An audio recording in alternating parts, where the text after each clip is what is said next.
धरती माता की जय, चौदे रत्नों की जय, माता पिता सदगुरु देव की जय, धर्म की जय हो, धर्म की जय हो, पाप का नाश हो, पाप का नाश हो, धर्म की जय हो, पाप का नाश हो। अनूप मंडल जिंदाबाद, अनूप मंडल जिंदाबाद, चीन शासन मुर्दाबाद, चीन शासन मुर्दाबाद, चीन शासन मुर्दाबाद, चीन शासन मुर्दाबाद, अनूप मंडल जिंदाबाद, अनूप मंडल जिंदाबाद, अनूप मंडल जिंदाबाद।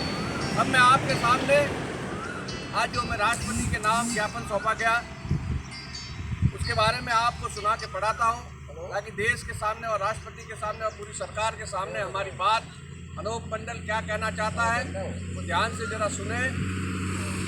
जय धरती माता।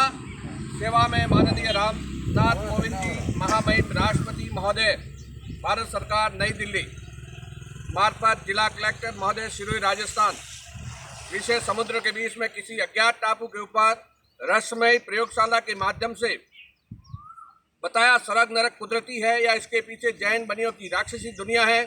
इस रहस्य की जांच अनूप मंडल जैनियों व हिंदू ग्रंथों के आधार पर करवाने बाबत महोदय उपरोक्त विषयांतर्गत विश्व कल्याण के लिए अनूप मंडल की प्रार्थना है कि वर्तमान में इस धरती माता के साथ में जो खिलवाड़ हो रहा है, जैसे अकाल, भूकंप, सुनामी, अतिवृष्टि, रोग, महामारी वगैरह का बढ़ना, बाप के पहले बेटा का मरना तथा इंसान की बुद्धि का भ्रष्ट होना, ये सब किसी अज्ञात टापू के ऊपर सौदागर महाजन बनियों द्वारा गुप्त हिंद दुनिया में फैलाई हुई राक्षसी विद्या का प्रभाव है। जैसे अकाल की स्थिति पैदा करके किसानों को लूटकर देश को बर्बाद करना एवं भ्रष्टाचार को बढ़ावा देना। इसके पीछे जैन बनियों का उद्देश्य यह है कि ये संसार की 70% आबादी को खत्म करके विश्व पर जिन शासन स्थापित करना चाहते हैं। इसलिए ये विश्व युद्ध करवाकर संसार को आपस में लड़वाना चाहते हैं और महामारी वगैरह फैलाकर संसार की 70% आबादी को खत्म करना चाहते हैं, क्योंकि इन जैन बनियों में विश्व के राजा बादशाहों के सामने लड़ने की हिम्मत नहीं है। इसलिए उन्होंने तांत्रिक एवं राक्षस विद्या से देवी देवताओं के नाम से चमत्कार करवाने शुरू किए, ताकि संसार ईश्वर की कुदरत को बोलकर चमत्कारों का ईश्वर की कुदरत समझे, जिसका विरोध भी सैकड़ों संतों ने किया है। मगर इन जैनियों की असली चोरी अर्थात राक्षस विद्या की जड़ का पता भी श्री अनूप स्वामी महाराज जगत हितकारी में लिखा है कि ये 4 युगों से राजा एवं प्रजा को आपस में लड़ाते आ रहे हैं और अब हिंदू, मुस्लिमान, सिख, ईसाइयों को आपस में लड़वाकर आर्थिक, मानसिक एवं शारीरिक रूप से कमजोर कर रहे हैं। इस बात का भेद संसार को मालूम पड़े नहीं है।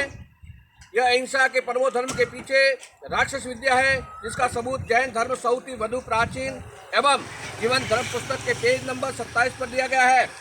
और भारत में आतंकवाद, तस्करी, गोहत्या, जीव हत्या, बलात्कार, चोरी, लूट आदि के जो भी अपराध बढ़ रहे हैं, यह सभी इनके राक्षसी विद्या द्वारा ही बढ़ाए जा रहे हैं तथा देश की अर्थव्यवस्था को कमजोर करने में भी इन्हीं का अहम भूमिका है। अधिकांश आधुनिक कत्लखानों के मालिक भी जैन हैं। अनूप मंडल के ग्रंथों में बताया गया है कि आगम व भविष्यवाणी करने से किसी का भी बुरा नहीं होता है। पहले विनाश की भविष्यवाणियां करवाई जाती है तथा उन भविष्यवाणियों को राक्षस विद्या द्वारा विनाश करवाकर सच्चा किया जाता है, जिसका उदाहरण ज्योतिष शास्त्र, सिक्की व टिप्पणों के साथ वैज्ञानिक भी हैं, जिनके द्वारा भविष्यवाणियां करवाई जाती है। इल्यूमिनाटी के न्यू वर्ल्ड ऑर्डर में विश्व स्तर के पूंजीपतियों द्वारा कोरोना महामारी फैलाकर विश्व की 70% जनता को खत्म करके 30% अपना राज करना चाहते हैं। इसके पीछे भी जैनियों की जबरदस्त चालबाजी है। पिछले दिनों जैन साधु विमल सागर ने दूरदर्शन टीवी पर दिनांक 27/5/2021 को कार्यक्रम के दौरान मनगढ़ंत बेबुनियाद आरोप मंडल पर लगाए थे, जिसमें अनूप स्वामी जी के अनुयायियों पर 500 जैन साधु और साधुओं को मारने का आरोप लगाया था। पुलिस प्रशासन ने में आज दिन तक एक भी एफआईआर दर्ज नहीं हुई है। एक बार शिकायत जरूर की थी, लेकिन जांच में वह भी झूठी पाई गई थी अनूप स्वामी जी महाराज पर झूठा आरोप लगाया गया कि उन्होंने जैन बनिए से रुपये उधार लिए थे और न चुका पाने के कारण जगत हितकारिणी ग्रंथ की रचना करके जैन समाज पर विश्व विनाश का आरोप लगा दिया। जबकि अनूप दास जी महाराज संत थे जिन्होंने एक भी रुपया किसी जैन से उधार नहीं लिया था, जिसका कोई प्रमाण नहीं है। जैन लेखकों द्वारा लिखी गई पुस्तकें सबूत के रूप में पेश करने पर विमल सागर जी मुकर गए कि ये किताबें हमारी नहीं है, ये किताबें अनूप मंडल द्वारा प्रकाशित की गई है, जबकि ये पुस्तकें जैन लेखकों द्वारा ही प्रकाशित है। इसकी जांच होने पर सत्यता सामने आएगी। इनका राक्षसी विद्या का सेंटर दरियाओं के बीच में आया हुआ है, जहाँ से भूकंप, तूफान, अतिवृष्टि, अनावृष्टि व रोग महामारी करवाकर संसार के लोगों को मारते हैं। इनका उद्देश्य विश्व में जिन शासन की स्थापना करना है व अपना हुक्म चलाना है। उदाहरण के तौर पर विश्व में वैज्ञानिकों के द्वारा लगाया गया बरमूडा द्वीप का रहस्य आज दिन तक उजागर नहीं हो पाया। इसके पीछे राक्षसी विद्या का प्रभाव है। पहले जमाने में रावण द्वारा राक्षस विद्या के माध्यम से अपनी लंका में किसी को भी आने नहीं देता था। जैनियों के ग्रंथ विवेक सागर में लिखा है, श्री कृष्ण जी तीसरे नरक में है, धन्वंतरी वेद नरक में है और जितने भी योगी, जंगम, काजी, मुल्ला जैनियों के नरक में है। वर्तमान देश में जैन समाज के बनिए श्री अनूप स्वामी जी महाराज एवं अनूप मंडल के खिलाफ झूठा प्रचार करके देश में सांप्रदायिक दंगे भड़काने की साजिश कर रहे हैं और स्वयं को झूठा अहिंसावादी बता रहे हैं। कहते कि हम सीटी पर भी दया रखते हैं, जबकि जैन धर्म की किताबों में स्पष्ट लिखा है कि जैनों में मांसाहार होता है, तो ये दूसरे धर्म के लोगों को जिंदा नहीं देखना चाहते हैं। ढूंढिया साधु श्री जेठमल जी ने अपनी पुस्तक समकीर्त सार में एवं जैन पुस्तकों में लिखा है कि भगवान महावीर स्वामी ने मांस खाया था, ऐसा मानते हैं। गौतम स्वामी के एक प्रश्न के उत्तर में भगवान महावीर स्वामी जैन तीर्थंकर के फरमाया कि 7 प्रकार के जीवों के मांस का भोजन करके यात्रा करने पर अलग अलग कार्य सिद्ध होते हैं। जैन ग्रंथ रत्नाकर सावक में लिखा है कि जैन लोग अन्य धर्म के वेदों, देवों का व शास्त्रों का अथवा अन्य मत वालों का विनय आदि से चमत्कार न करें। अतः जो जैनी नहीं है ऐसे मनुष्य को देखना भी बुरा है। जैन कथा रत्नकोश में लिखा है कि भूखे व्यक्ति को भोजन नहीं दे जब तक कि वह जैनी न बन जाए। तथा तेरापंथी ढूंढिया का सिद्धांत है, यदि किसी साथी का दुष्ट आदमी धर्म भ्रष्ट करता है तो उसकी रक्षा करने में पाप होता है, और यदि कोई अत्याचारी किसी बालक की हत्या करता है तो उसे बचाने में पाप लगता है, और यदि गायों के बाड़े में आग लग जाए तो उसको बचाने में पाप लगेगा। रुपयों के लिए जैन देश में नीच से नीचे कार्य कर रहे हैं, जैसे गो हत्या करना, शराब, नशीली पदार्थों की तस्करी करना, व्यभिचार फैलाना तथा इन कोरोना महामारी के काल में मुर्दों के कफन तक बेचने में जैन लोग पीछे नहीं रहे।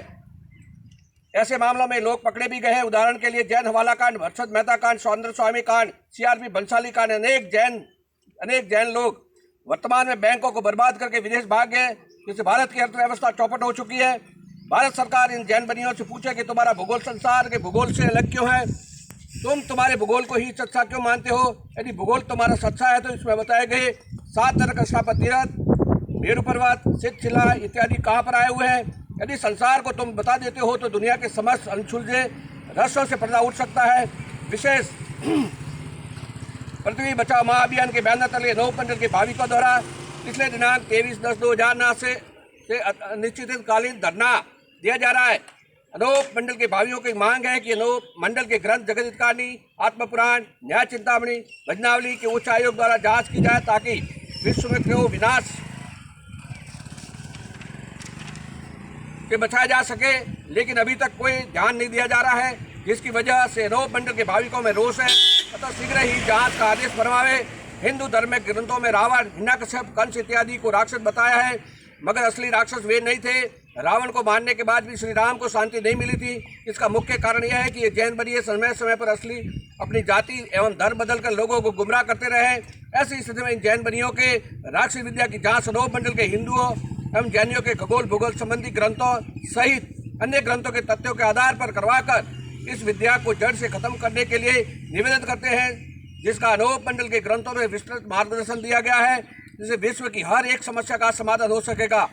बोलिए धरती माता की जय। बस अब अपने विसर्जन करते हैं।